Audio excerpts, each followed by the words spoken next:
So let's now focus on some of the sound design elements within the song. Let's start with the main hook, this trumpet sound here. And as always, I'm using Serum for this. A relatively simple synthesizer patch. You can see we've got oscillator A and B, pretty much both on saw waves. Both have unison set to the maximum with some detune as well. But the main thing is that the oscillator B here is an octave above oscillator A. This is going to help add that brassy feel into your synthesizer sounds. Volume envelope, got quite a fast attack because it's quite a punchy brass stab. But the sustain has been dropped down with a decay of 320 milliseconds and a little bit of a longer release, just so you don't get an instant stop of the sound. I've also got envelope 2 assigned to the filter here, and the filter is very low. It cuts off quite a lot of those frequencies if we bypass it. And the key with this is we're kind of using this no sustain and longish decay time, but the most important part of this is the attack is about 50 milliseconds, which provides that brassy stab at the beginning. And in terms of processing, I've gone very heavy on the tube distortion. Lots of heavy distortion really brings out those brassy kind of tones. Don't actually use the multiband compressor in this. I have used the EQ a little bit in here, just adding some gain at about 2000 Hertz there with a high shelf. And then I did just add this filter at the end of the chain. It's actually set to the maximum filter setting in Serum here, which is about 14K, 12 dB slope, just to roll off some of the very, very high frequencies. After this, in terms of processing, I've actually taken out a lot of the low end because it sounded like that in the mix. Didn't want it to be too heavy or get in the way of our bass. And I boosted some of the high frequencies too.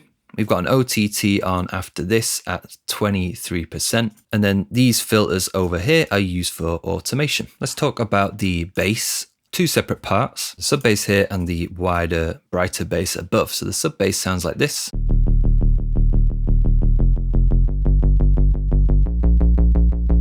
And the sub bass has this really nice shape where we have a square wave creating odd numbered harmonics. And then we have a saw wave just blended in a little bit lower in volume to help add this warm element to our bass. And if we turn off the saw wave here,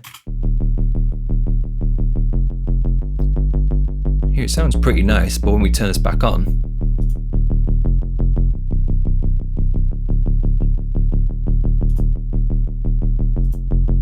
just makes it sound a little bit thicker and fuller overall. I've got a filter, 24 dB, quite low cutoff there.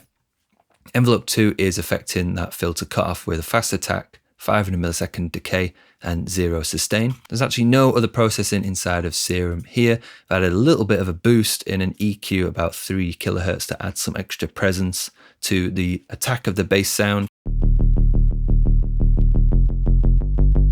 And then I've added an OTT just because this track is extremely compressed and limited, so also brings out some of that extra punch at the beginning too. The MIDI effect, by the way, before this is the note length MIDI effect, and all it's doing is reducing the length of these notes that I've programmed. All these notes are perfectly eighth note in length. To be honest, I've just been a little bit lazy here, but I used the note length, set it to eighth notes and turn the gate down, and that just means it's 83% of an eighth note in length, just shortening the notes essentially. And I found that just helps create more of that stabby, rolling, percussive bass sound. If I turn this off,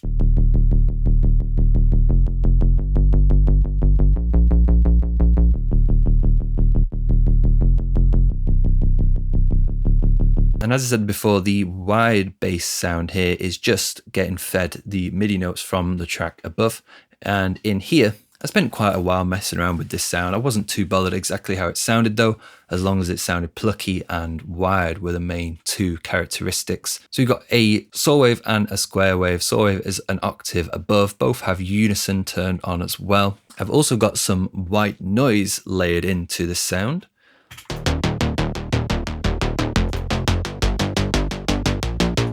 Just adding some extra brightness to the pluck. We've got a filter again, as always, 18 dB, and it's being modulated by envelope 2 with no sustain, 700 millisecond decay. And envelope 1 is very similar as well, no sustain, 500, 600 millisecond decay time too. Inside the FX, I've just used the EQ in here, boosted some of the high frequencies, and so I don't get too much crossover between that sub bass and this bass. I've just taken out some of the very low frequencies with this high pass filter here up to about 72 Hertz.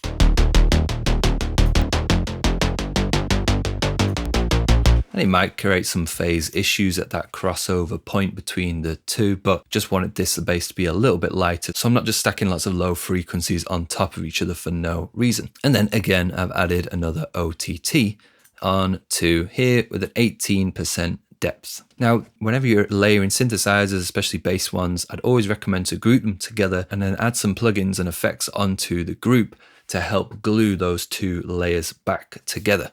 Even if they're playing the same notes, they can sometimes sound like they're two layers of sounds rather than one overall bass sound, which is what we're going for. On this group, I've added a decapitator again, just because it has a really nice tone compared to some of the stock Ableton saturators.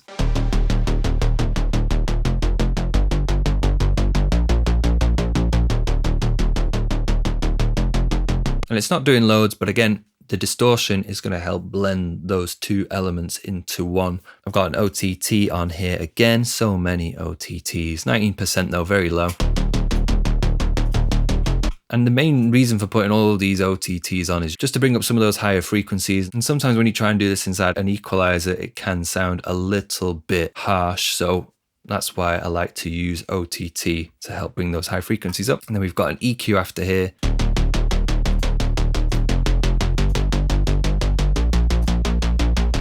Just add an extra little bit of bite around that 3K in that presence region. The EQ after this has to be separate because I've got it in mid side mode over here on the right, and I'm just cutting all of the low frequencies from around 250 Hertz and below, just so we've got no wide bass signals. And then finally, I've got my LFO tool, which is the sidechain, and this is linked just to the kick drum above.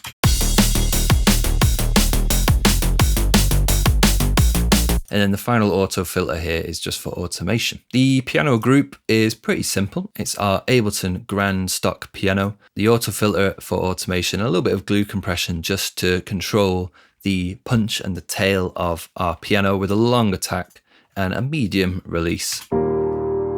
Doing very, very little though.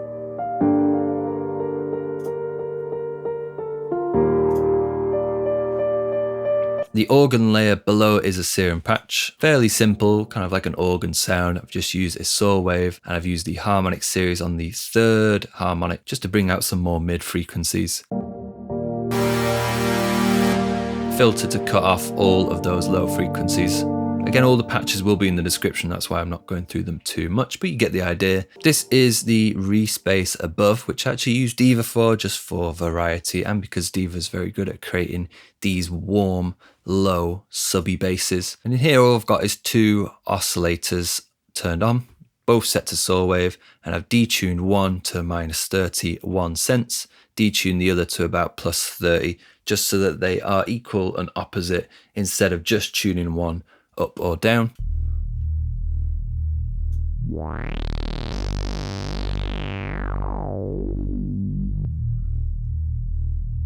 Now this bass sound is used in the breakdown as a layer underneath the pianos.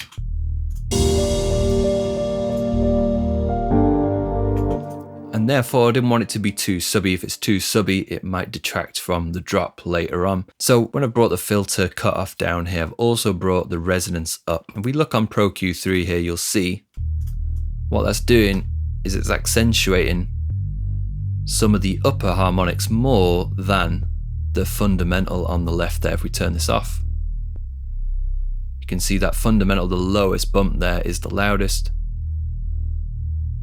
And then I did put a limiter on after this just to smooth out any very big volume jumps.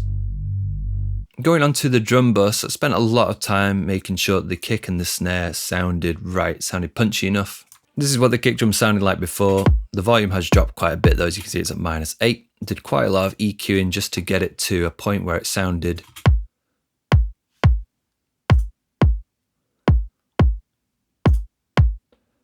just really help it focus on this lower part of the kick, increasing some of that low mid punch and ducking some of those mid frequencies to get rid of that like knocky effect. I've added a bit of boost up here, about 2K, which is going to be the slap of the kick drum, and then also some very, very high 10K frequencies up here because the kick drum in this track is extremely bright. Added some raw in multiband distortion, another EQ, very, very bright kick drum, and then I did add a little bit of compression, a very small amount, using this Clive XT comp, and I'm not doing a lot of gain reduction here. 3:1 ratio, only 2 dB, but with a long attack and a fairly quick release. It's helping add a bit of extra punch at the beginning, and then this is used for automation in here. I've used my soft clipper plugin.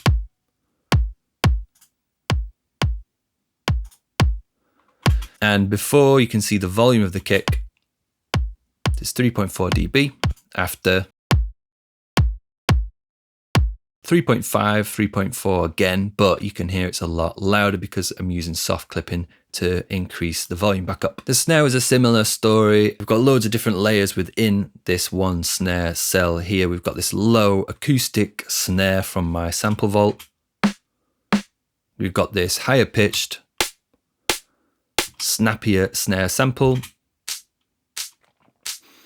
Got this other extra snare sample as well, which is providing some crunch and some more of the tail of the snare. And then finally I've got a serum in here, which is just adding this white noise fizz to accentuate the tail as well. Similarly on this, I did a lot of EQing and distortion to bring the level of this snare drum up. Let's turn everything off first. That's what it sounded like before. Using the EQ again to just focus the sound on the nice parts. So increase a little bit of the low body, the fundamental frequency of the snare, and cut some of this frequency in the middle here, which is from that second layer, the crunchier snare. Tamed some of the harsher frequencies and then boosted the high frequencies again, and then brought the volume overall back up using Decapitator here. And then again, a bit of soft clipping. I'm not going to go through all the other drums. All the samples for the drums will be in the download link too, so you can see them. One of the big things to talk about though is automation wise, to create this really nice big build up here. I ended up grouping all of my instruments together into a music group where I have a Valhalla room. And during that build up, about halfway through,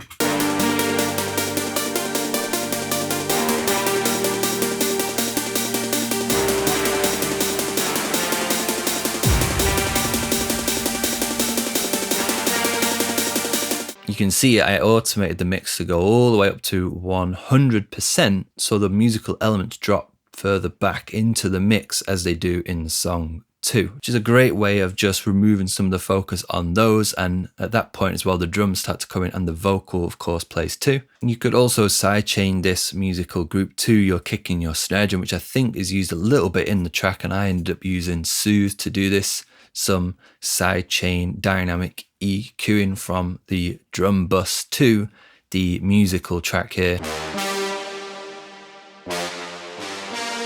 And all this is doing is just creating more separation between the drums and the musical elements.